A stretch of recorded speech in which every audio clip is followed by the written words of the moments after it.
Mon sentiment, c'est que c'est un effroyable gâchis, puisque ça faisait quand même des décennies que nous attendions la réunification de la Bretagne. Et je pense que c'est une grave erreur que de renoncer quelque part à la Bretagne, à son potentiel d'unité, de développement aussi.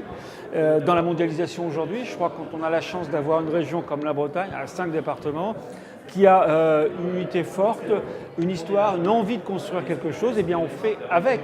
Et je crois que ça caractérise aussi une France peureuse, craintive, une France qui se tire une balle dans le pied.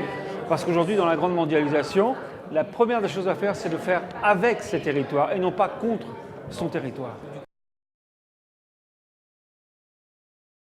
La démocratie française, elle fonctionne sur le mode de on est quelques-uns à décider de tout et surtout on refuse aux gens le droit de décider de ce qui ne concerne qu'eux.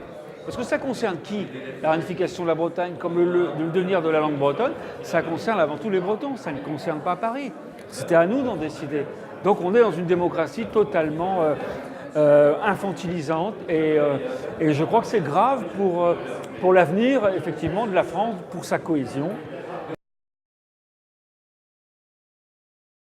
Le risque, il est là, notamment par rapport aux jeunes générations.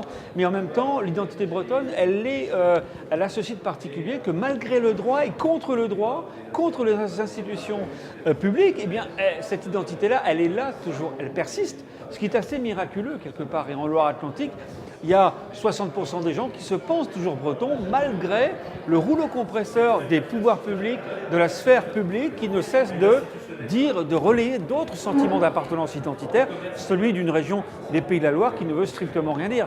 Mais on en est là aujourd'hui. Donc c'est une lutte du peuple contre finalement un appareil et une sphère juridico-politique qui lui est hostile.